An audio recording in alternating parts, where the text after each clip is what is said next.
다 같이 디모데전서 1장 14절 펴시고요. 디모데전서 1장 14절 풍성하신 하나님입니다. 디모데전서 1장 14절 같이 읽겠습니다. 우리 주의 은혜가 그래서 예수님 안에 있는 믿음과 사랑과 함께 넘치도록 풍성하였도다. 풍성하였도다. 우리 주 예수의 은혜가 풍성했다. 이런데 풍성하신 하나님. 오늘 전할 말씀은 abundant God이 abundant 풍성하신 하나님. abundant 또는 exceeding abundant 뭐 하여튼 그런 겁니다. 우리말로 이제 풍성하다는 이제 이 단어가 풍성하다로 번역된 단어가 있고, 다음 넘치다 두 가지로 주로 번역되어 있어요. 풍성하다 또 넘치다로 번역되어 있는데 오늘 이 하나님 풍성하신 하나님에 대해서 좀 저희가 같이 말씀을 좀 살펴보겠습니다. 기도하고 시작합시다. 위대하시고 거룩하신 주 하나님 감사합니다. 하나님께서 은혜 주셔서 저에게 그냥 은혜를 주신 것이 아니라 풍성하신 넘치는 은혜를 베푸셨고 또 저희가 감사할 것도 넘치게 하시고 주의 사랑도 넘치고 모든 것이 넘치게 그렇게 풍성하게 해주셔서 감사합니다. 아버지 하나님, 저희가 환경을 통해서 이 진리를 살펴보고 또 저희 마음에 새기기를 원합니다. 주의 영께서 또 저희를 불쌍히 해주시고 하나님께서 말씀하신 대로 넘치도록 쏟아부어 주시고 하늘로부터 가장 좋은 선물들 또 지혜와 권능과 성령과 주의 신선한 기름 부으심 또 주의 은혜와 긍휼과 이 모든 것들 저희 필요한 모든 것들이 넉넉하게 넘치도록 공급받기를 원합니다.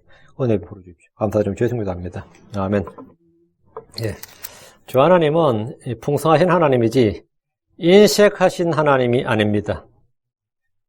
창조의 날들에 주님께서 물들은 생명이 있어 움직이는 창조물과 땅 위에 하늘에 열린 공처에서 나는 날짐승들을 풍성히 내라 이렇게 말씀하셨습니다.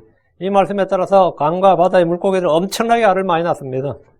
땅의 짐승들도 마찬가지입니다. 노아 형수 때 방주에 탄 몇 마리의 짐승들 외에 다 죽임을 당했지만 주님은 그들에게 그것들이 땅에서 풍성히 번식하여 땅 위에서 다산하고 번성하게 하라 하심으로 넘치도록 짐승들은 땅을 채우게 되었습니다. 주님은 사람들에게도 너희는 다산하고 번성하며 땅에서 풍성히 내고 그 안에서 번성하라 하셨습니다. 하나님 이집트로 내려간 이스라엘을 다산하고 번성하고 풍성하게 불어나서 힘이 강하게 되어서 그 땅이 그들로 가득하게 하셨습니다. 하나님의 복과 은혜와 긍휼과 진리는 인색함이 없습니다. 주님은 부족함, 모자람, 결핍이 없는 하나님입니다.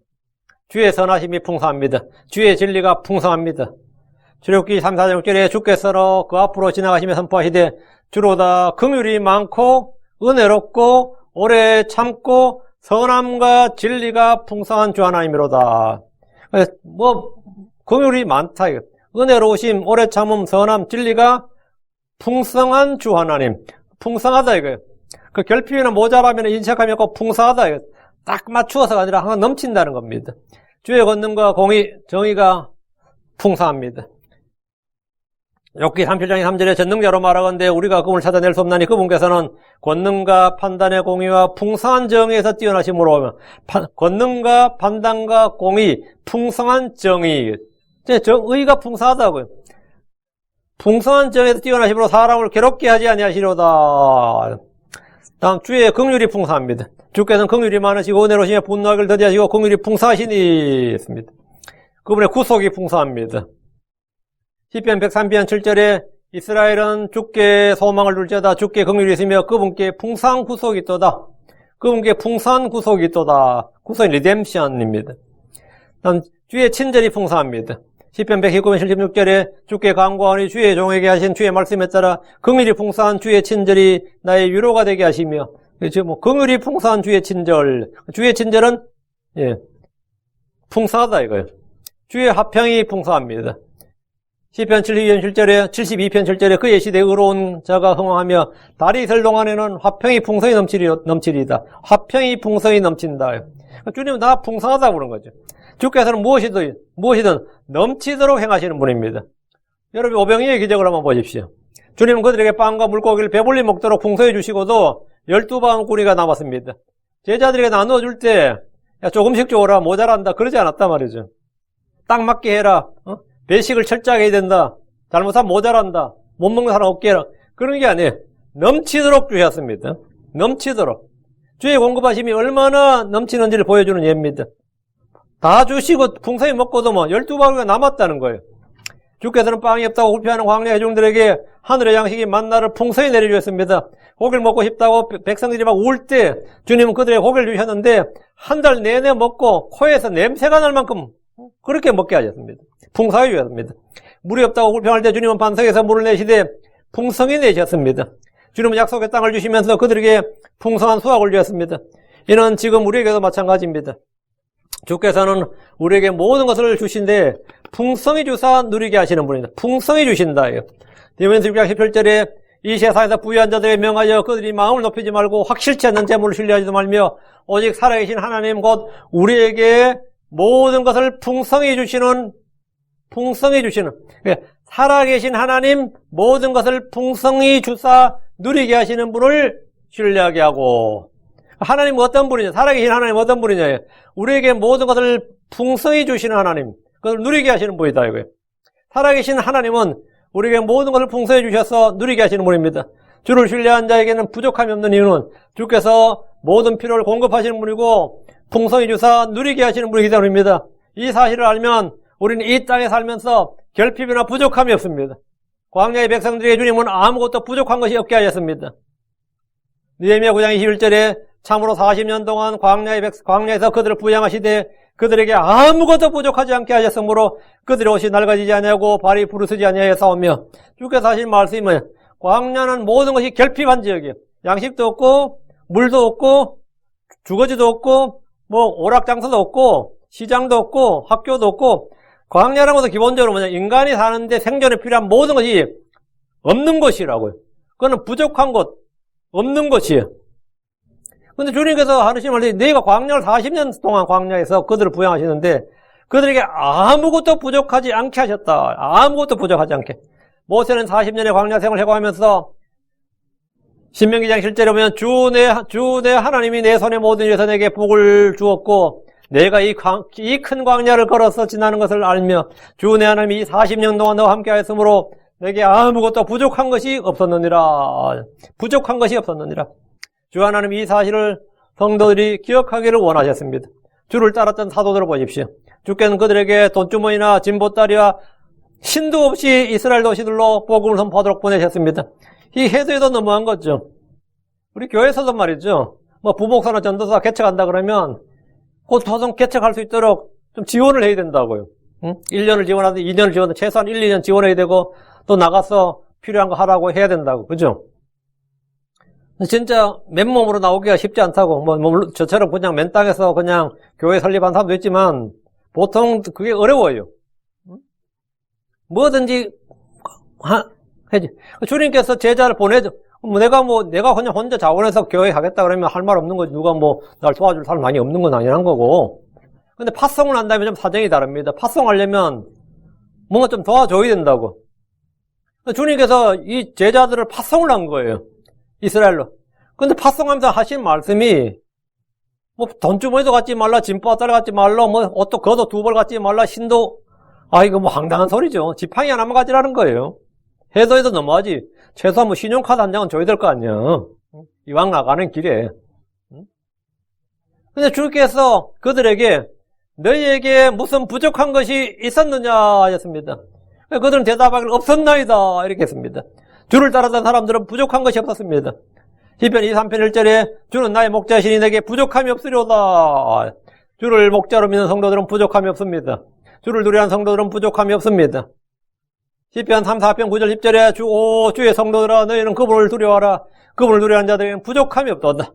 젊은 사자들은 부족하여 굶주릴지라도 주를 찾는 자들에게는 모든 좋은 것이 부족하지 아니하로다. 그분을 두려워하는 자, 그분을 찾는 자, 그분을 신뢰하는 자, 그건 전부 다 부족함이 없다고요. 여러분 이 셋 중에 하나만 하면 돼요. 주를 신뢰하든지 주를 두려워하든지 주를 찾든지. 그러면 부족함이 없다고요. 이 셋은 사실 분리가 안 되는데 최소한 하나라도 자신감 있게 난 주를 신뢰한다. 그럼 부족함이 없습니다. 난 주를 두려워한다. 부족함이 없어요. 나는 매 순간 주를 찾는다. 그럼 그 사람 부족함이 없어요. 자, 그럼 하나님의 풍성하신 것들에 대해 살펴보겠습니다. 주님은 우리에게 부족함이 없다 정도가 아니라 풍성하다, 넘치든다 이거예요. 첫째, 잃어버린 자들에게 주신 풍성한 긍휼. 자, 주보입니다. 주보 첫째에 나오죠. 잃어버린 자들에게 주신 풍성한 긍휼. 긍휼이란 것이 뭐죠? 멀시. 긍휼이란 것은 불쌍히 여기는 것, 가엽게 여겨 돌보아주는 것 이 말이에요. 죄인들에게 필요한 게 뭡니까? 정죄받은 죄인들, 잃어버린 죄인들에게 필요한 것은 하나님의 정의, 하나님의 공의가 아닙니다. 공평한 판결이 아닙니다. 지금 판결을 앞둔 죄수에게 변호사가 걱정하지 마세요. 이번 재판장 굉장히 공평한 사람이고 정의로운 사람입니다. 그럼 그건 위로가 돼, 안 돼? 내가 지금 재판장의 공의로운 재판을 원하는 게 아니고 내가 죄가 없으면 공의로운 재판이 필요하죠. 내가 죄가 없으면 이번 재판이 얼마 전에 미국에서 17살 먹은 애가 그때 BLM 운동 막 터질 때 사람 셋을 쏴 죽였어요. 사격술이 좋은 건지 놀라운 건지 쏘는 것마다 맞아버려가 사람이 셋이 죽었는데 그 비디오가 마침 있었어요. 누가 봐도 정당방이야. 얘는 이제 깡패들한테 셋이 진짜 죽도록 맞고 걔가 총 안 닿았으면 걔 죽었어요. 지금 내리찍고 막 치고 말이죠. 그 날카로운 걸로. 그러니까 이가 총이 있었기 때문에 총으로 쏴 죽였는데 그때 바이든은 대선 후보였는데 막 정죄를 한 거예요, 바이든이. 이놈은 가만히 놔둬서는 안 된다고. 백인 우월주의. 근데 총에 맞은 애들도 백인들이었어요. 흑인도 아니야. 흑인에서 게임 끝났어요. 백인이었는데도 맞아 죽은 애들이 백인이었어요. 근데 어젠가 그저께 판결 났는데 배심원들이 무죄 판결 냈는데 검사가 계속해서 유죄라고 막 이렇게 하는 거예요. 검사가. 니는 총을 왜 가지고 있었느냐? 집에 안 있고 왜 밖에 나왔느냐? 그게 말이 되는 소리야, 지금 하는 말이. 응? 그 판사가 하도 기가 차니까, 야, 좀 검사한테, 야, 증거다운 증거 좀 내라. 쓸데없는 소리 하지 말고, 이런 거예요. 응? 근데 막, 이 BLM 운동하는 애들이 막, 말이죠. 배심원들 막 따라가고 말이죠. MSNBC 같은 방송국에서 막, 배심원들을 공장에 배심하도록 놔둬야 되는데, 막 따라가고 카메라 찍고 막 이런 압박을 막 하는 거죠. 유죄 판결하라고. 그래서 결국 무죄 판결 났는데, 지금 대통령이라는 사람이 하는 말이, 참 슬픈 일이고 너무 잘못된 일이라고 막 이러는 거예요. 응? 우리 같은 평범한 상식적인 사람이 봐도 그 정당방위가 맞아요. 확실하게. 미국이 완전히 지금, 완전히 잘못된 거, 완전히 엉망이 된 거죠. 팍스뉴스 하나에서만 그게 무죄라 그러고, 나머지 모든 방송에서 유죄라 그런 거예요. 이 방송국이 뭐죠? 완전히 권력자가 된 가지고요. 막 배심원들 압박하고 있는데, 그 배심원들이 상식은 있어가지고, 무죄 판결 내렸지. 얘 이제 1년 감옥 있고, 이제 18살이에요. 막 울지, 유죄 판결 받으면 평생 감옥 가는 거예요. 평생 감옥 있는 거예요. 그런데, 그런 무죄인 사람들에게 뭐가 필요한 거죠? 압력과, 이 사회적 압력과 정치적 압력을 굴복하지 않는 공의로운 재판관이 필요한 거죠. 정의로운 재판관. 근데 내가 유죄야. I'm guilty라, 유죄라고. 그러면 뭐가 필요한 거죠? 공의로운 재판관이면 200년 이상 받는 거고, 긍휼이 많은 재판관이 필요해요. 내가 죄인일 때 필요한 거는 공의가 아닙니다. 죄인에게 필요한 거는 긍휼이라고요. 긍휼. 근데 잃어버린 자들에게 the lost, the guilty, sinner에게는 뭐라고? 하나님 뭐라고? 풍성한 긍휼을 베푸신다 이거예요. 정죄받은 죄인, 잃어버린 죄인들이 필요한 것은 하나님의 정의가 아닙니다. 공평한 판결이 아니, 지금 판결을 앞둔 죄수에게는 공의가 필요한 것, 저스티스가 필요한 게 아니고 mercy, 긍휼이 필요한 겁니다. 죄인들은 공정한 판결을 원하는 것이 아니라 호의와 긍휼을 원합니다. 긍휼은 한국말로 다른 말로 뭐죠? 측은지심이라고 그럽니다. 측은지심. 불쌍히 여기에 은혜를 베풀고 싶은 마음, 이게 측은지심이에요. 불쌍히 여기서 은혜를 베풀고 싶어하는 마음을 가진. 하나님은 죄와 훌보로 죽은 자들, 정죄받고 저주받은 자들 향해서 복수심에 불타는 것이 아니라 긍휼을 갖고 계십니다. 베드로 1장 3절에 하나님 곧 우리 주 예수 우리 아버지를 찬송하려다 그분께서 자신의 풍성하신 긍휼에 따라 죽은 자들로부터 예수를 부활하게 하심으로 우리를 다시 낳으사 산소망에 이르게 하셨습니다. 그분께서 자신의 뭐에 따라? 풍성하신 긍휼에 따라 우리를 다시 낳으셨다 이거예요. 예수 그리스도로 말미암아 우리를 다시 낳으셨다고요. 하나님께서 우리를 다시 태어나게 하신 것은 자신의 풍성하신 긍휼에 따른 것입니다. 죄인들은 소멸하지 않고 지금까지 살아남은 것은 하나님의 긍휼 때문입니다. 계속해서 반역하고 불순종한 이스라엘이 아직까지 이 땅에 존재하는 것은 하나님의 풍성하신 긍휼 때문입니다. 그들이 의롭고 선하고 정의로 공평해서 하나님을 찾아서 그게 아니에요. 하나님의 풍성한 긍휼 때문에 예레미야가 3장 12절에 주의 긍휼로 말미암아 우리가 소멸되지 아니하였으니 그분의 불쌍히 여기심은 끝이 없도다. 주의 긍휼은 풍성하고 그분의 불쌍히 여기심은 어떻다? 끝이 없도다. 한계, 리밋이 없다 이거예요. endless, limitless. 우리가 구원받은 건 우리가 주 앞에서 무슨 선한 행위나 의로운 행위나 은혜나 호의를 받을 만한 무엇을 했기 때문이 아닙니다. 아무 쓸모없는 죄인을 향한 주의 긍휼이 크고 불쌍히 여기심이 끝이 없었기 때문에 우리가 구원받았습니다. 간혹 목사님들이 설교할 때 보면 뭐 아브라함, 이삭, 야곱, 뭐 요셉 이런 거 할 때 그래서 그 사람에게는 하나님의 은혜를 받을 만한 무엇이라도 뭐 인격이든 삶에 뭐가 있었기 때문에 하나님이 은혜를 베푸셨다 생각 그런 설교를 잘 해요. 우리 찾아보면 야곱에게도 뭐가 있었다 이거예요. 우리가 그런 사람이 됐다. 이게 뭘 설교 주제로는 좋은데 전혀 그게 성경과 전혀 맞지 않는 이야기입니다. 아브라함이나 이삭이나 야곱이나 요셉이나 다윗이나 성경에 말하는 거의 은혜 많이 입은 사람들은 그들 속에 뭐 은혜 받을 만한 뭐가 있어서가 아닙니다. 주의 풍성한 긍휼 때문이지. 우리가 죄들 가운데서 죽었을 때 하나님께서 우리를 그리스도와 함께 살리셨습니다. 긍휼이 풍성하신 하나님께서 우리를 사랑할 때 보여주신 큰 사랑으로 인해 우리는 은혜로 구원받았습니다. 다윗을 보십시오. 그는 주께 기름 부음 받은 사람이었습니다. 그는 주께서 선택하신 사람이었습니다. 그는 주의 마음에 맞는 사람이었습니다. 그는 그가 간음을 하고 그녀의 남편 우리아를 전쟁터에서 죽이도록 요압에게 명령했습니다. 이걸 뭐라 그러죠? 살인교사죄라 그러죠.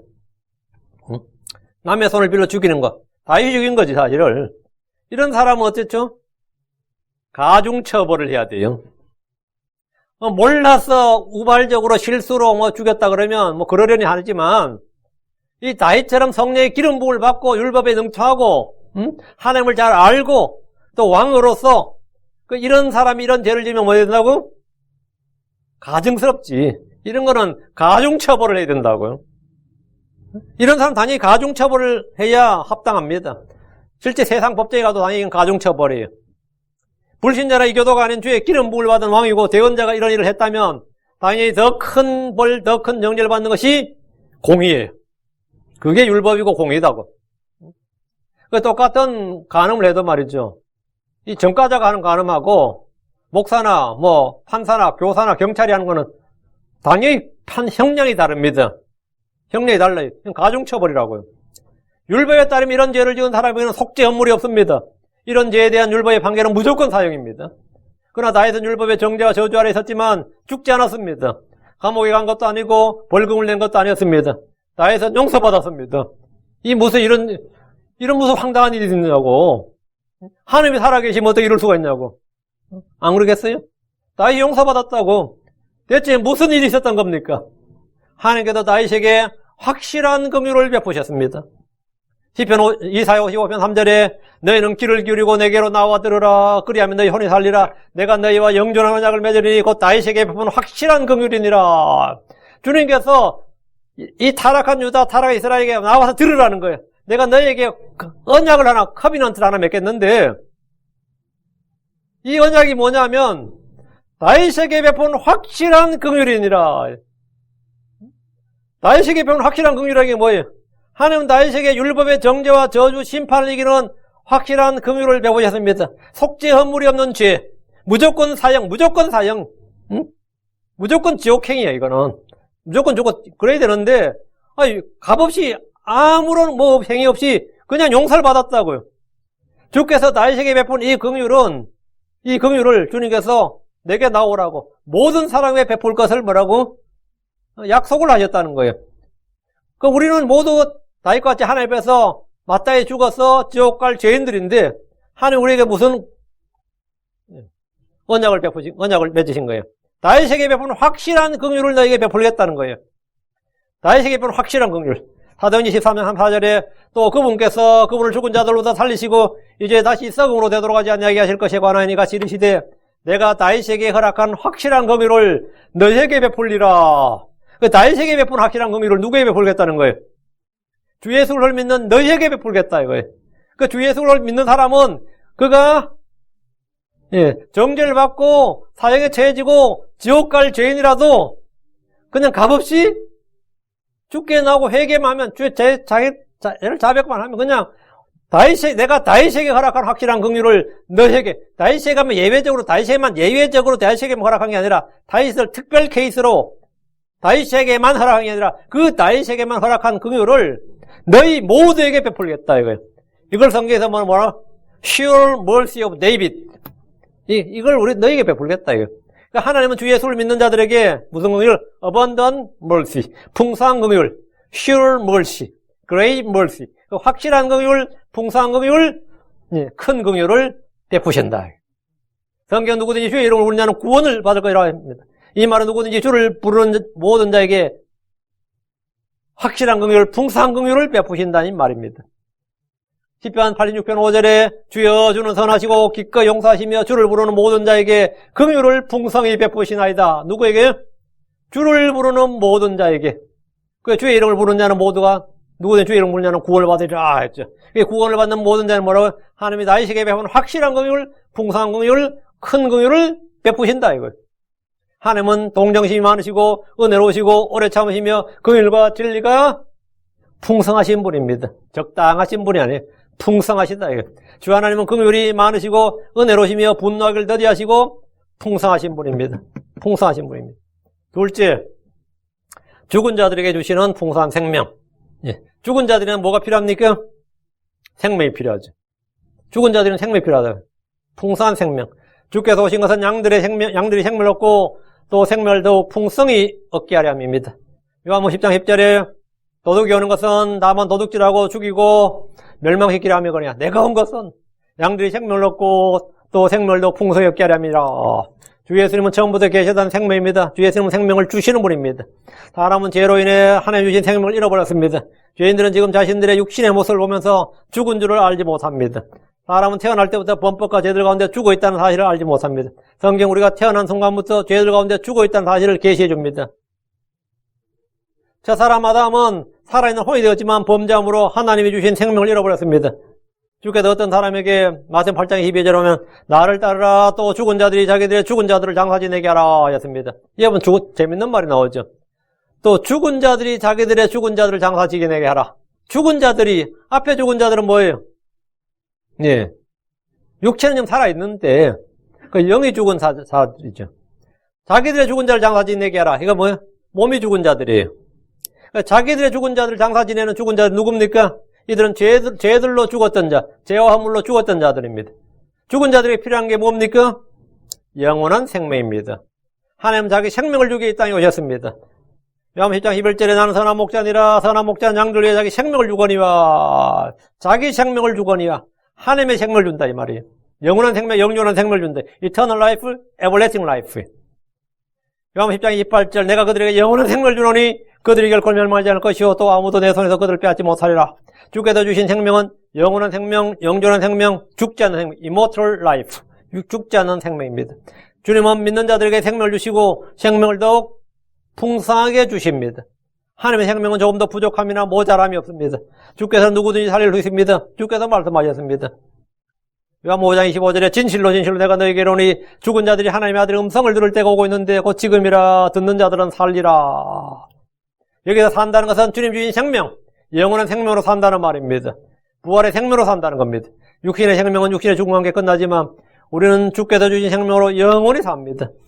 주께서 요한복음 6장 51절 난 하늘로부터 내려온 살아있는 빵이니 사람이 이 빵을 먹으면 영원히 살리라. 내가 주고자 하는 빵과 생명, 세상의 생명을 위해 내가 주고자 하는 내 사료다 하셨습니다. 또 살아계신 아버지께서 나를 보내시며 내가 아버지로 말미암아 사는 같이 나를 먹는 그 사람도 나로 말미암아 살리라. 이것은 하늘로부터 내려온 그 빵이니라. 너희 조상들이 만날 먹고도 죽은 것과 달리 이 빵을 먹는 자는 영원히 살리라 하시니라. 주 예수를 믿으면 삽니다. 주께서 우리에게 뭘 주셨다? 생명을 주셨다. 어떤 생명? 풍성한 생명을 얻게 하셨습니다. 풍성한 생명. 됐지? 죄인들이 주시는 풍성한 용서입니다. 주님의 용서는 풍성하다. 죄인들을 용서하시는 하나님, 죄인들을 용서하시는 하나님입니다. 누구든지 회개하고 주께 돌이키면 주께서는 죄를 묻지 않습니다. 주님은 과거를 묻지 않습니다. 어떤 조건도 달지 않습니다. 그냥 용서하시는 것이 아니라 풍성하게 용서하십니다. 이사야 55장 7절에 사악한 자는 자기 길을 버리고 불의한 자는 자기 생각을 버리고 주께로 돌아오라. 그리하면 그분께서 그에게 긍휼을 베푸시리라. 우리 하나님께로 돌아오라. 그분께서 풍성하게 용서하시리라. 풍성하게 용서하시리라. 주께서 용서하지 못하는 사람, 주께서 용서하실 수 없는 죄는 없고 그런 죄는 없습니다. 우리가 크리스천이 되면 우리에게 빚진 자를 다 용서해 줘야 됩니다. 우리에게 죄를 지은 자를 우리는 다 용서하는데 그리스도께서 늘 용서하신 것이 너희도 서로 용서하라 그랬죠. 용서하지 않고 복수하겠다고 마음먹으면 이건 뭐 동양의 고사성어에도 나와요. 그 사람은 두 사람의 무덤을 파는 거라 그래요. 자기 무덤, 상대방의 무덤. 내가 복수하는 말 갖고 해만 둘 다 죽는 길이고 용서하면 둘 다 사는 길이다 이거예요. 주께서 용서하실 수 없는 죄는 주께서 용서하실 수 없는 죄는 없습니다. 왜? 주의 용서는 풍성한 용서인데 모든 죄를 압도한다 이거죠. 간혹 어떤 이들은 성령 모독죄는 용서받을 수 없다고 합니다. 어떤 이는 신성 모독죄는 용서받지 못한다고 합니다. 어떤 이는 이단에 빠지면 용서받을 수 없다고 합니다. 신천지나 통일교 같은 사이비 종교에 빠진 사람은 구원에서 떨어졌고 그런 사람은 어쩔 수 없다는 겁니다. 어떤 이는 성도들이 자살하면 끝이라고 합니다. 주께서 용서받을 수 없는 죄는 없습니다. 이 교도들이나 마귀 들린 자는 주를 때리고 십자가에 못 박은 자들도 용서받습니다. 시편 86편 5절에 주여 주는 선하시고 기꺼이 용서하시며 기꺼이 용서하시며 주님은 마지못해 용서하시는 것이 아니고 주님은 기꺼이 용서하시고 주를 부르시는 모든 자에게 긍휼을 풍성히 베푸시나이다. 풍성히 베푸신다. 기꺼이 용서하시고 풍성히 베푸신다 이거예요. 주님은 죄인들을 마지못해서 어쩔 수 없이 뭐 내가 정했으니까 할 수 없다 그렇게 용서하시는 것이 아니라 기쁨으로 기꺼이 용서하십니다. 주께서 타락한 유다를 향해 주께로 돌이키면 긍휼을 베푸시고 풍성하게 용서하실 것이라고 했습니다. 십자가에 못 박힌 강도를 보십시오. 그는 처음에 주를 비난하고 저주했습니다. 그런 그가 예수님께 주여 주께서 주의 왕국으로 들어오실 때 나를 기억하옵소서 했습니다. 그는 회개했습니다. 그때 주님은 그에게 아무 죄도 묻지 않으시고 진실로 내가 내게 이르노니 오늘 내가 나와 함께 낙원에 있으리라. 주 하나님은 풍성한 용서를 보여주셨습니다. 주 하나님의 풍성한 용서. 주님은 십자가에 못 박히시면서도 저들의 죄를 사하여 주시옵소서. 아버지요 저들의 죄를 사하여 주옵소서. 용서해 주옵소서. 이렇게 됐어요. 풍성한 용서죠. 풍성한 용서란 모든 죄와 모든 불법과 모든 범법, 모든 허물을 다 용서하는 걸 말합니다. 조금도 남김없이 내 마음에 조금도 찌꺼기가 남지 않고 완전한 용서라는 거예요. 풍성한 용서라는 건 그런 겁니다. 주께서는 다 용서하십니다. 주의 용서는 대상에 제한이 없습니다. 에베소 1장 7절에 그 사랑하신 자 안에서 우리가 그분의 풍성한 은혜에 따라 그분의 피를 통해 구속고 죄들의 용서를 받았도다. 우리는 풍성한 긍휼, 풍성한 은혜에 따라 풍성한 용서를 받았습니다. 우리는 그분의 피를 통해 구속고 죄들의 용서를 받았습니다. 이 용서는 풍성한 용서입니다. 주께서는 기꺼이 우리를 용서하십니다. 우리의 죄들을 용서하시고 모든 불에서 우리를 깨끗하게 하십니다. 주께서는 10,000달란트 빚진 자를 불쌍히 여기는 마음을 가지고 그를 풀어주며 그에게 그 빚을 다 용서해 주셨습니다. 주님은 아무 조건 없이 용서해 주셨습니다. 이것이 뭐냐? 풍성한 용서입니다. 여러분이 어떤 죄 가운데 어떤 불이 더러운 가운데 있다면 주님께 나와서 여러분 그냥 자백하시면 됩니다. 회개하면 돼요. 주님께서는 여러분을 기꺼이 풍성한 용서를 베푸신다. 넷째, 어둠 속에 있는 자들에게 주시는 풍성한 화평입니다. 화평, 어려움 속에 있는 자들에게 주시는 풍성한 화평입니다. 그러니까 트러블, 내가 지금 트러블에 처했다. 트러블 다 할 때. 내 마음이 지금 곤란하고 어려운 가운데 있단 말이에요. 그때 주님이 거기에 필요한 게 화평인데 풍성한 화평. 주께서는 갈등과 번뇌와 번민, 고뇌, 고통, 슬픔, 불안, 염려, 두려움 여러분이 겪고 있는 모든 그런 모든 다양한 어려움 속에 있는 혼들에게 넘치는 화평, 풍성한 화평을 주십니다. 시편 30편 11절에 그러나 온유한 자들은 땅을 상속하며 넘치는 화평 속에서 즐거워하리로다. 넘치는 화평 속에서 그냥 화평이 아니라 넘치는 화평이다며. 주의 평강은 큰 평안입니다. 주의 평강은 확실한 평강입니다. 주께서 요한복음 14장 27절에 내가 너에게 평안을 남기노니 곧 나의 평안을 너에게 주노라. 세상에 주는 것과 달리 내가 너에게 주노니 너희는 마음에 근심하지도 말고 두려워하지도 말라. 주님이 평강을 주셨다. 그러면 뭡니까? 근심할 일도 없고 두려워할 일도 없다 이 말입니다. 주님 주신 평강이 근심과 두려움을 전부 다 압도한다 이거예요. 주의 평강은 완전한 평강입니다. 이 평안은 세상이 주는 것과 같지 않습니다. 세상은 거짓 위로와 거짓 평안을 줍니다. 심리 상담을 통해 평강을 주고 호흡법이나 요가나 명상을 통해 평강을 주고 약물을 통해서 투입해서 심리적 안정을 얻도록 하고 그것을 평강이라고 부릅니다. 오늘날 사이칼로지스트 하는 일이 뭐예요? 그걸로 돈 버는 거예요. 거짓 평안을 주고 상담 심리학이라고 그러죠. 그 상담하고, 그거 괜찮은 거예요. 그리고 잘 안 되면 이 약 좀 드세요 하고 약물 처방해주고, 이렇게 해서, 많이 벌더라고요. 미국에서는 사이콜로지스트가 제가 볼 때는 제대로만 하면 진짜 권력자예요. 이 사이콜로지스트가 어떻게 판결하는지 알아서 교회 못 나올 수도 있어요. 그 사람, 어때 교회 하도 찐짜 부리는 진상교인이 있어서 목사가 그 교인한테 사이콜로지스트한테 가서 집회 참석해도 괜찮다는 걸 받아오라 그랬어요. 그 이야기를 들은 적이 있는데, 야, 그거 독특하다. 응? 그 집회 참석해도 문제 없다는, 응? 그걸 받아오라는 거예요. 회사 취직해서, 회사에서 어떤 사람한테 네가 정신적으로 문제 없다는 걸, 정신건강을 증명하라고 하면 증명해야 됩니다. 증명 못하면 잘리는 거예요. 그 사이콜로지스트가 권력이야. 미국에서는 그것들이 어떻게 판결하는지 알아서, 진짜 인생이 완전 끝장나더라고, 우리가. 판사보다 나더라고요. 그들이 하는 이게 뭐냐. 세상에 주는 평강이라는 게 뭐냐, 이거죠. 그 심리상담, 호흡법, 요가, 명상, 훈련, 약물 투여. 그런 걸 평강이라고 그러죠. 그러나 주님이 주신 평강은 세상에 주는 것과 다르다, 이거. 내가 주는 평강은 세상에 주는 것과 다르다. 거짓 평안이 아니다, 이거예요. 주님이 주는 평강은 완전한 평강입니다. 생각과 마음을 지켜주는 평강입니다. 우리의 생각과 마음을 지켜주는 평강이에요.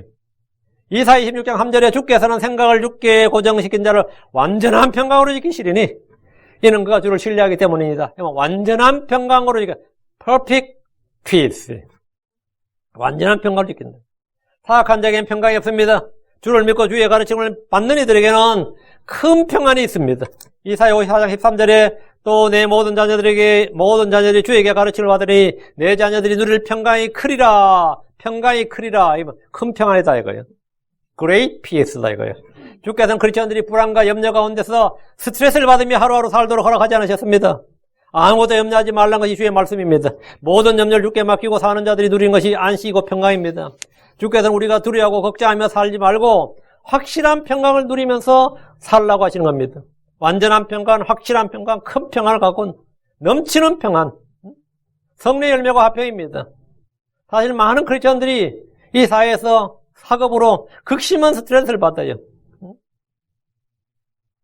주는 평강의 주이십니다. 주는 평강의 주이십니다. 데살로니가후서 3장 16절에 이제 평강의 주께서 친히 모든 방법으로 항상 너에게 평강을 주시길 원하노라. 주께서 너희 모두 함께 하시기를 원하노라. 평강의 주께서 친히 모든 방법으로, in always. 하나님께서 모든 길에서, 모든 방법으로, 모든 수단으로. 항상, always. sometimes가 아니고, always. 항상 너에게 평강을 주시길 원하노라. 항상 너에게. 그러니까, 내가 스트레스를 풀 데가 없어서 어쩔 줄 몰라 하지 말고, 주님 주신 평강으로 항상 평강을 누리라고요. 평강의 주께서 친히 모든 방법으로 항상 우리에게 평강을 주시길 원합니다.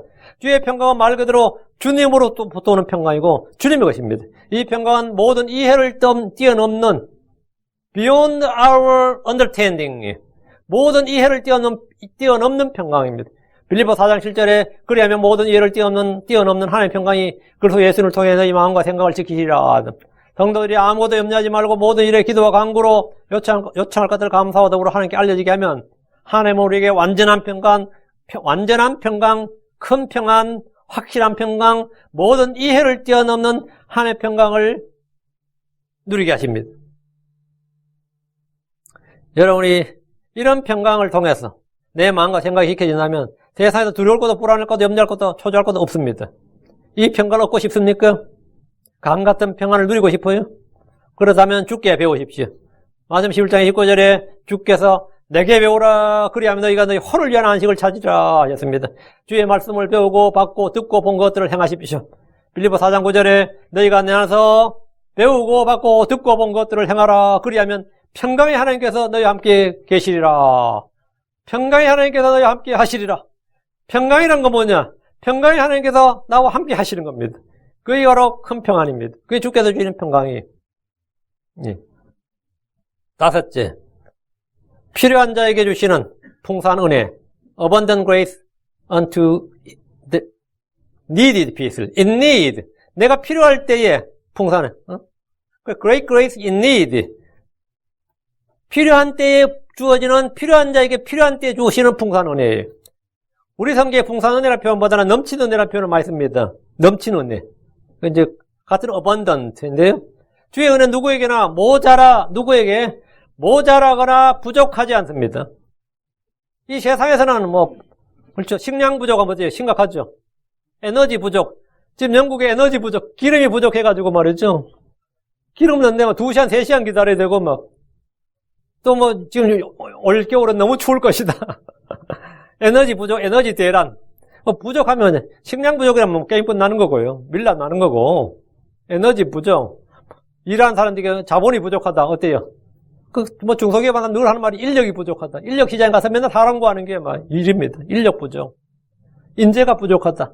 부족하다 그러면 뭐든지 부족이란 것은 언제나 결핍 부족이란 것은 우리 몸에 영양이 부족하다. 피가 부족하다. 산소가 부족하다.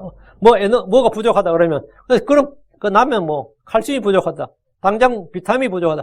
부족하다 하면 현상이 나타나지. 증상이 나타나고. 근데 주님께서는 부족함이 없는, 주님은 풍성하다 이거예요. 심지어 죄가 넘친 그곳에도 은혜가 넘칩니다. 그러니까 풍성한 은혜란 거예요. 로마서 5장 10절에 또한 율법이 들어온 것은 범죄가 넘치게 하려 함이거니와 죄가 넘친 곳에 은혜가 더욱 넘쳤나. 이게 뭔 말이에요? 죄가 넘치는 곳에 은혜가 더욱 넘쳤다. 이게 무슨 말 같아요? 이건 목사님들 어떻게 설교하는지 잘 모르겠네. 저도 옛날에 교회 다닐 때 들은 것 같은데. 죄인들이 더 많은 은혜를 받는다 이런 식의, 그게 죄가 넘친 곳에 은혜가 넘친다는 뜻인가요? 이게 다 포괄이 까먹고 그건 잊어버리고, 죄가 넘친 곳에서 은혜가 넘친다 이 말은 뭐냐면 하나님의 은혜가 죄를 압도한다는 말입니다. 하나님의 은혜가 있으면 죄의 기질, 죄의 성향, 죄의 유혹, 죄의 시험, 죄의 이런 것들이 뭐라고요? 컨트롤, 제어가 된다 이거는. 하나님의 은혜가 의를 통해서 예전 죄가 우리를 군림했는데 이제 하나님의 의가 군림한다고요. 우리한테 군림한다고. 이게 죄가 넘치는 곳에 은혜가 더욱더 넘쳤다 이 말입니다. 내가 욕망의 분출이 일어나고 하는데 은혜가 임하면 그게 뭐라 된다고요? 큰 은혜나 하나님의 크신 은혜가 풍성한 은혜가 딱 임하면서 그게 딱 여러분이 국수 끓일 때 물이 펄펄 넘치면 어떡하죠? 찬물 위에 딱 얹으면 되죠? 포말이 그냥 넘치는 게 그냥 싹 가라앉죠. 찬물 더 부어버리면 어떻게 되는 거죠? 밋밋해지지. 더 부어버리면 한참 더 끓여야 되지 율법은 범죄를 넘치게 하는 거예요. 율법 죄를 넘치게 해요. 죄가 넘친 곳에 은혜가 더욱 넘쳤다 그러는데 이게 무슨 말이냐면 이 소방관들이 화재 현장에 물을 쏟아붓는 모습을 생각하시면 돼요. 불길이 세면 셀수록 센 곳에 뭐하죠? 물을 더 많이 쏟아부어요. 진짜 소방관들이 물 쏟아부을 때 보면 엄청나죠? 불이 연기가 많이 나. 불이 심한 곳에는 물이 그냥 쏟아붓는 정도가 되면 물이 강이 됩니다. 그 지역에는. 응? 얼마나 쏟아붓는지 진짜 압도적인 물량의 물이 쏟아부어져요. 압도적인 물량의 물이 쏟아부어지지 않으면 불을 잡을 수가 없어. 산불 나는 게 왜 힘들어요? 이 범위가 넓으니까 물을 쏟아부어도 뭐가 되는 거죠? 압도적인 물량을 못 쏟아부어. 불길이 심한 곳마다 이제 헬기에서 쏟아붓는데 불길이 심하면 심할수록 물을 더 많이 쏟아부어야 된다고. 여러분 우리가 자동차를 타고 왔는데 길에서 이게 가스 탱커 터져서 불 나버리면 어떻게 되는 거죠? 그냥 타도록 놔둬야 됩니다. 근데 그 안에 사람이 있으면 어떻게 되는 거죠? 건져내야 되니까 꺼야 되는데 보통 이런 자동차나 이 소방관, 이 파이어 스테이션에서 소방차를 보내면 2대가 자동차 1대에 물을 쏟아부어야 돼요. 진짜 자동차가 잠길 만큼 쏟아붓습니다. 근데 제일 지금 큰 문제가 테슬라 같은 차예요. 이거는 안에 기름 탱크가 아니라 전기인데 물을 너무 많이 쏟아부어야 돼요. 이 테슬라는 불 나버리면 보통 우리가 이런 자동차, 가스 탱크 자동차에 10배 이상의 물을 쏟아부어야지 불을 잡을 수가 있어요. 지금 이게 아주 심각한 문제입니다. 불이 나버리면 그러면 이게 제일 먼저 차종부터 물어요. 불 났다. 그 차 뭐냐 그러면 테슬라다 그러면은 2대가 출동하는 게 아니라 4대가 출동해요. 왜? 사방에서 그냥 물을 쏟아부어야 된다고. 불길이 세면 셀수록 그만큼 더 압도적인 물량의 물이 필요한 거예요. 율법의 저주와 정죄 심판이 있는 곳에 주님의 긍휼과 은혜가 더욱 넘치도록 부어진다 이게. 한 사람 아담을 통해 죄가 세상에 들어오고 한 사람을 통해 사망이 모든 사람이 굴림했습니다. 이에 대한 하나님의 해결책이 뭐냐 이거죠. 한 사람, 첫 사람 아담을 통해 죄가 세상에 들어오고 그 죄가 그 사망이 모든 사람이 임했단 말이죠. 하나님께서는 한 사람 아담, 첫 사람 아담보다 훨씬 더 뛰어난 아담을 보내야 된다고. 그렇죠? 그래야 뭐 해결될 거 아니에요. 첫 사람 아담보다 훨씬 더 뛰어난 아담, 둘째 사람 마지막 아담이신 예수를 통해서 의와 생명을 이 세상에 주시는 겁니다. 한 사람의 죄를 통해서 모든 사람이 죽듯이 한 사람의 의를 통해서 모든 사람이 영원한 생명을 얻게 하셨습니다. 로마서 5장 17절에 한 사람의 범죄로 말미암아 사망이 한 사람을 통하여 굴림하여 설진데 은혜와 의의 선물을 넘치게 받은 자들은 한 사람 예수를 통하여 더욱더 생명에서 굴림하리라. 첫 사람 아담은 살아있는 혼이었습니다. 마지막 아담은 살려주는 영이 되셨습니다. 누가 더 나아요? 첫 사람 아담, 마지막 아담하고 이 차원이 다르죠. 첫 사람 아담은 땅에서 났습니다. 마지막 아담은 위에서 하늘로부터 나셨습니다. 차원이 다르죠. 왜? 죄가 있는 곳에 뭐가 있어야 된다고? 은혜가 더욱 넘쳐야 된다고. 그래야 그 죄가 해결이 된다고. 첫 사람 아담은 육신의 출생을 통해 우리를 낳았지만 마지막 아담은 성령을 통해 진리의 말씀으로 우리를 낳으셨습니다. 어때요? 압도적이죠? 압도적인 은혜를 성경적 표현으로 뭐라고요? 풍성한 은혜, 넘치는 은혜 이렇게 합니다. 죄를 압도할 수 있고 우리의 육신의 정과 욕심을 능히 다스릴 수 있는 정도의 은혜를 무슨 은혜? 넘치는 은혜라고 합니다. 우리 마음과 성품과 기질과 생각과 상상을 모두 능히 다스리는 정도의 은혜가 풍성한 은혜입니다. 사람을 바꾸어 놓는 그런 은혜가 풍성한 은혜입니다. 이 은혜는 우리의 모든 필요를 채우고도 남는 은혜입니다. 우리 주 예수 그리스도의 은혜가 모든 삶에 나타났다 이거예요. 디모데전서 1장 14절에 우리 주의 은혜가 그리스도 예수님 안에 있는 믿음과 사랑과 함께 넘치도록 풍성하였도다. 넘치도록 풍성하였도다. exceedingly abundant. 넘치도록 풍성하였도다. 우리는 그분의 풍성한 은혜에 따라 그분의 피를 통해 구속고 죄들의 용서를 받았습니다. 하나님은 자신 은혜 지기 풍성을 다가온 시대를 속에 보여주려 하십니다. 우리 주의 은혜는 믿음과 사랑과 함께 넘치도록 풍성합니다. 디모데전서 1장 14절 방금 본문. 우리 주의 은혜가 그리스도 예수님 안에 있는 믿음과 사랑과 함께 넘치도록 풍성하였도다. 풍성했지? 여섯째입니다. 선한 일을 하는 자에게 주시는 풍성한 공급. 선을 행하려는 자들에게 하나님께서 그 선을 행할 수 있는 뭘 준다? 힘을 준다. 공급을 준다고요. 주께서는 모든 필요를 공급하시되 조금도 부족함이 없게 풍성해 주십니다. 고린도서 9장 8절에 하나님께서 능히 모든 은혜를 너에게 넘치게 하시나니 이것은 너희가 항상 모든 일에서 모든 것이 넉넉하여 모든 선한 일을 풍성히 하게 하려 함이니라. 우리가 크리스천으로서 모든 선한 일을 해야죠. 근데 나도 먹고 살기 힘드는데 뭘 선한 일을 하냐고. 내 코가 석자인데 내 입에 들어갈 것도 없는데 이러면 진짜 뭐 황당하잖아요. 성도들이 다 가난한 걸 아는데 헌금하라 그러면 그 목사가 좀 미친 사람이지. 그냥 뭐 헌금을 하려도 뭐 성교 헌금을 하든 뭐 구제 헌금을 하든 뭐 교회 뭘 좀 뭐 서포트를 하려 해도 내 마음은 있는데 능력이 안 되네. 근데 사실 그 말은 거짓말이에요. 마음이 있으면 능력은 주어져요. 마음이 있으면 능력이 주어집니다. 왜? 하나님께서 뭐 한다고? 풍성한 공급자다 이거예요. 하나님은 성도들이 인식하지 않고 모든 일에서 항상 모든 것이 넉넉하여 모든 선한 일을 풍성히 하게 하십니다. 주목하십시오.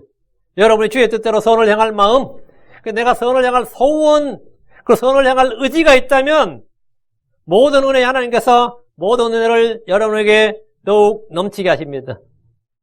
주께서 주시는 은혜는 누군가에게 베풀라는 겁니다. 섬기라고 주시는 겁니다. 주의 은혜는 모든 선한 일을 풍성하게 하려 하신 목적입니다. 주님은 씨 뿌린 자에게 씨를 제공하실 뿐 아니라 그 씨를 번성하게 하시고 열매를 늘어나게 하시는 분입니다. 고린도서 9장 10절에 씨 뿌린 자에게 씨를 제공하시는 분께서 이제 너희 양식으로 빵도 제공하시고 너희가 뿌린 씨도 번성하게 하시며 너희의 의의 열매도 늘어나게 하시리니 그 씨를 제공하시고 빵도 제공하시고 씨를 번성하게 하고 열매도 늘어나게 하시고 다 됐네요. 다 됐네. 하나님은 인식하지 않습니다. 하나님은 부족하지 않습니다. 하나님은 우리가 구걸하는 자들이 아니라 능히 선을 향하고 베푸는 자, 의를 뿌리는 자가 되도록 넘치게 은혜를 베푸시는 분입니다. 넘치게 은혜를 베푸시는 분입니다. 빌립보 4장 19절에 오직 내 하나님께서 그리스도 예수를 통해 영광 가운데서 자신의 부유하심에 따라 너희의 모든 필요를 공급하시리라. 주의 공급을 신뢰하십시오. 주님은 선을 향할 힘을 공급하십니다. 주님은 지혜가 부족한 자에게 후히 주십니다. 지혜가 부족한 자는 지혜를 공급하십니다. 선을 향할 자들에게는 씨를 주시고 열매도 늘어나게 하십니다. 먹을 것과 입을 것은 말할 필요도 없습니다. 이런 것은 구하지도 말라고 하셨습니다. 다 공급하니까 구하지도 말라고 하셨어요. 주께서 필요한 줄을 다 아십니다. 주께서 자신의 부유하심에 따라 너희의 모든 필요를 공급하신다고 하신 대로 주님은 모든 것을 넉넉히 풍족하게 공급하시는 공급자십니다. 7째, 약한 자에게 주시는 풍성한 힘. 약한 자에게는 뭐가 필요하지? 힘이 필요하지. 하나님께서 힘을 어떻게 공급하신다? 풍성하게 주신다. 이게. 사람은 일을 하다 보면 쉽게 지치고 낙심합니다. 무리하면 몸에 문제가 생길 뿐 아니라 마음에도 문제가 생깁니다. 사람들이 여행을 하는 이유 중에 하나가 지친 나를 리프레시하기 위해서입니다. 저도 간혹 지칠 때가 있습니다. 몸이 지치면 잠을 자든지 음식을 먹든지 운동을 하든지 여행을 하든지 뭘 한다고 하지만 마음이 지칠 때는 어떻게 합니까? 마음이 지칠 때는 어떻게 해야 돼요?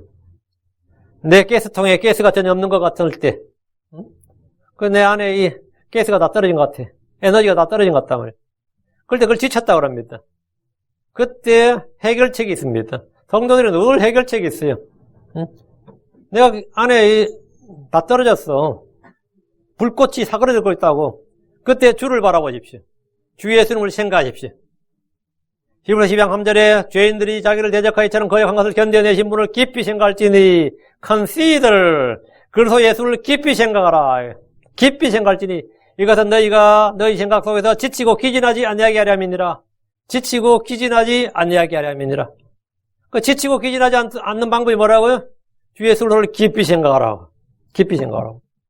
주를 깊이 생각하면 마음과 생각이 지치지 않습니다. 주께서는 권능이 있으신 분이고 전능자십니다. 그분은 우리 안에서 일하시는 권능에 따라 우리가 생각하는 것, 구하는 것 이상으로 넘치도록 행하시는 분입니다. 에베소 3장 20절에 이제 우리 안에서 일하는 권능에 따라 우리가 구하거나 생각하는 모든 것 이상으로 힘이 넘치도록 능히 행하실 분에게 우리 안에서 일하는 권능에 따라 권능이면 파워지, 파워. 우리는 연약해서 아무 일도 할 수 없습니다.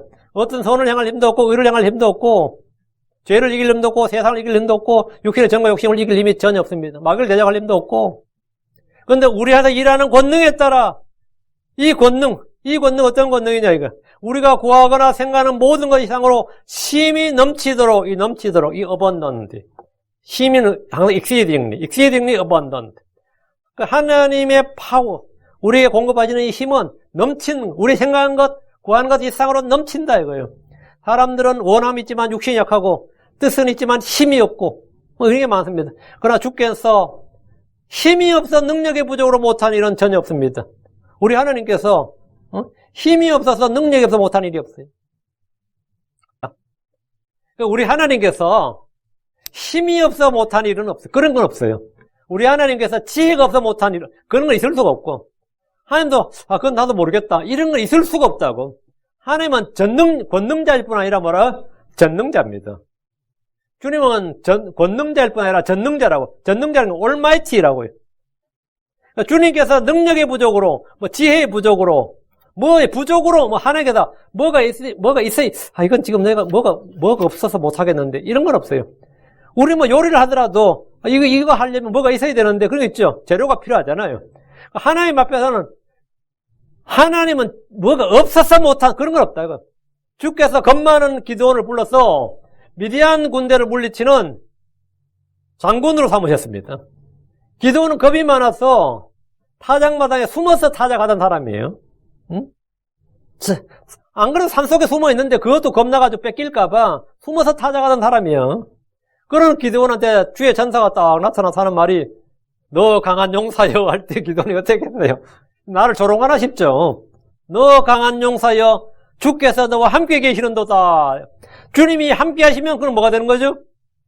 겁 많은 기도원이 아니라 강한 용사 기도원이 되는 겁니다. 주께서 함께 왜? 주께서는 약한 자에게 뭘 준다? 약한 자를 강하게 하시는 하나님이단 말이죠. 강하게 하시는. 그래서 기도원을 장군으로 삼으셔서 기도원은 완전히 그때 한국으로 치면 이순신 장군이죠. 이순신 장군이야. 주님은 겁이 많은 기도원에게 너 강한 용사여 주께서 너와 함께 계시는도다 하셨습니다. 그는 주의 능력으로 강한 자가 되었습니다. 성경 말하기를 이사야 4장 29절에 그분께서 기진한 자들에게 능력을 주시며 힘이 없는 자들에게 힘을 다하시느니라. 이게 풍성한 힘이다 이거예요. 여러분 약한 자입니까? 힘이 없습니까? 능력이 없습니까? 주는 나의 힘이 되십니다. 나를 강하게 하시는 분입니다. 그분은 나를 돕는 분이십니다. 삼손은 기진에 있을 때 주께 구했습니다.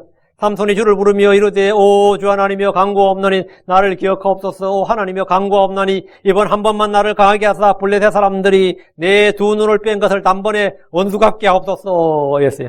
하나님 삼손에게 힘을 주셨고 그는 이스라엘 사사로서 죽을 때 죽인 자가 살았을 때 죽인 자보다 더 많았습니다. 다윗은 힘이 없을 때 주께 부르짖었습니다. 시편 138편 3절에 내가 부르짖은 날에 주께서 내게 응답하시고 내 혼안에 힘을 주사 나를 강하게 하셨나이다. 그는 기도함으로 힘을 얻었습니다. 주께서 자신의 백성에게 힘을 주시는 분입니다. 이 시편 29편 11절에 주께서 자신의 백성에게 힘을 주시리니 주께서 자신의 백성에게 화평으로 복을 주시리로다. 또 성경 말하기를 나를 강하게 하시는 그릇을 통해 내가 모든 것을 할 수 있느니라. 이게 풍성한 힘, 약한 자에게 주어지는 풍성한 힘. 8째, 성도들에게 부어주신 풍성한 성령입니다. 하나님 주 예수님께 성령을 부어주셨습니다. 얼마나 부어주셨을 것 같습니까? 한량없이 부어주셨습니다.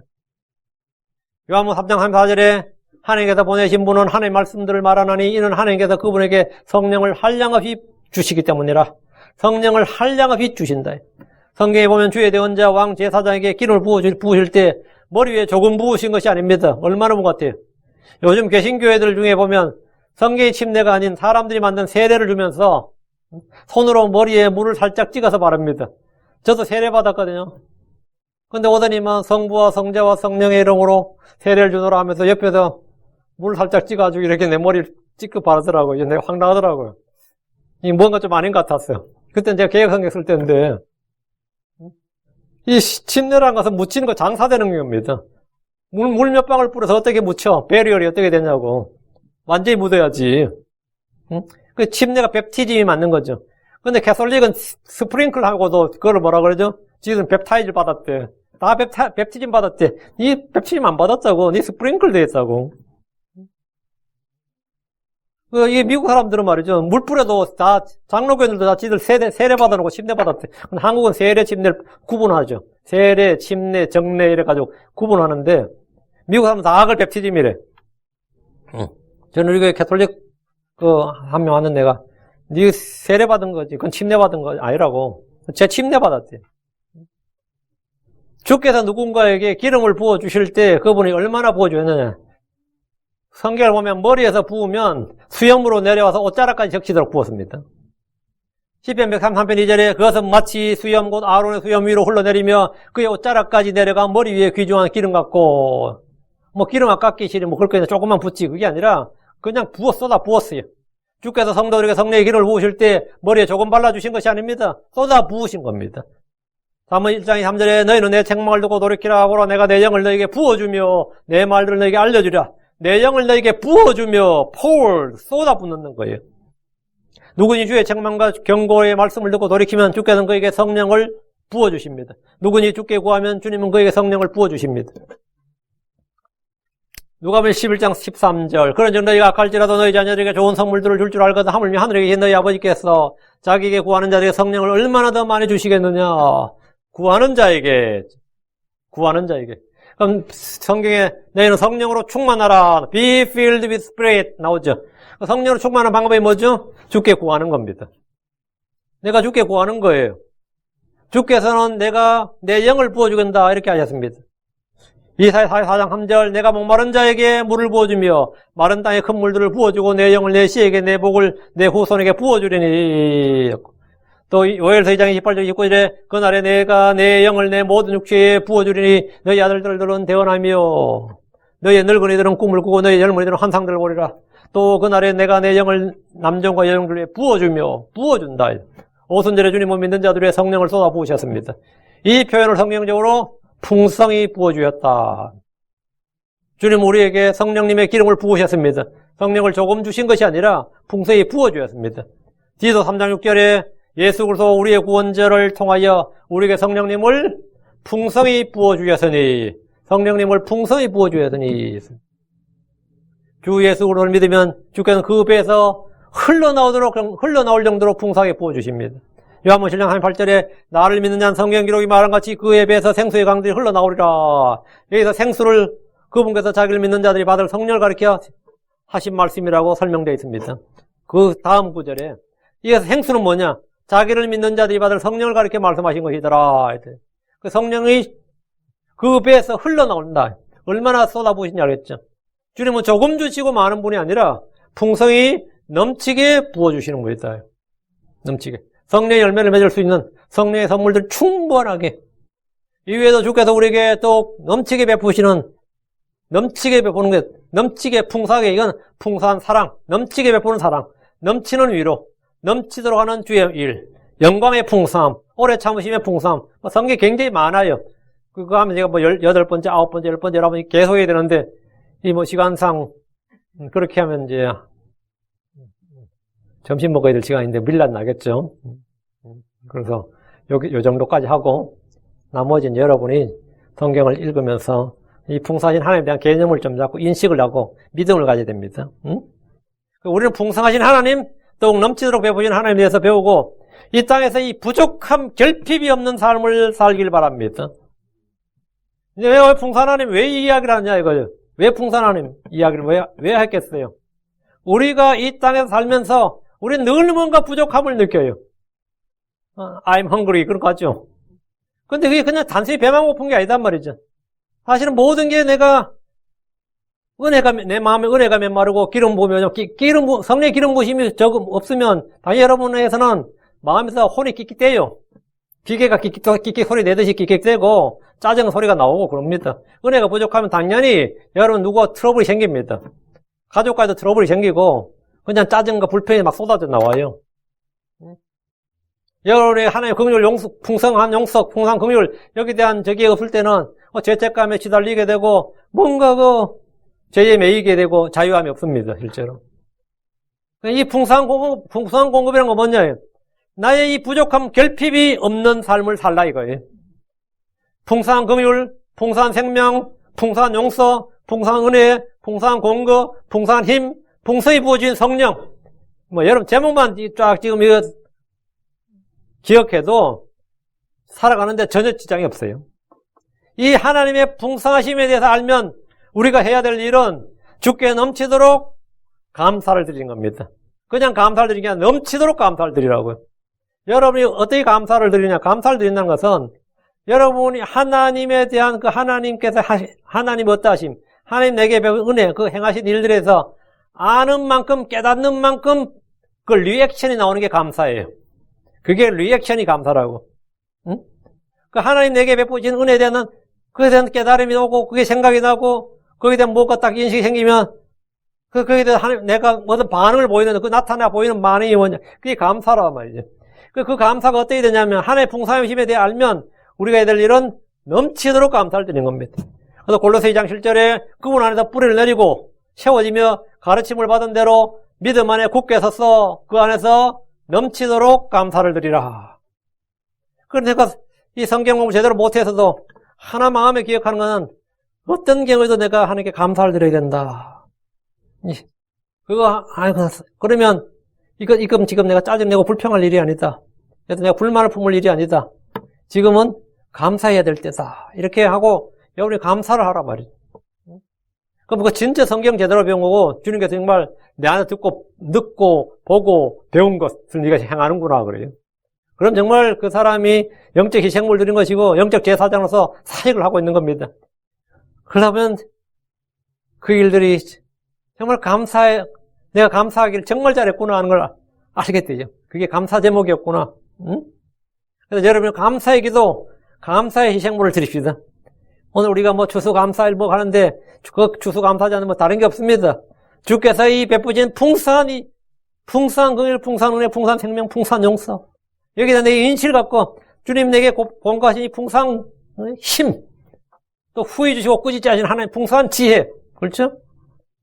이런 이 풍성한 이 풍성하게 주님 주시는 이 넘치는 사랑 주께서 이런 모든 것에 대해서 여러분이 이 생각을 하게 되면 당연히 그 안에서 넘치도록 감사를 드리는데 이 감사가 오늘 1년이면 하루가 아니라 매 순간 매일 여러분 주께 드리는 이 희생 제물이 되어야 됩니다. 예, 그래서 이 시간 여러분이 특별히 감사의 기도를 오늘은 특별히 또 이 국가에서 정한 주께서 누구한테 감사하는 거예요? 국가에 감사하는 거 아닙니다. 주께 감사하는 겁니다. 그리고 우리에게 베푼 여러분 주변의 모든 사람들에게도 감사 인사를 나누기 바랍니다. 기도합시다. 어쨌든 여러분이 이 교회에 이렇게 나와서 이 설교 듣고 말씀 듣고 이 생활한 것에 대해서 제가 특별히 감사를 드립니다. 예, 기도합시다.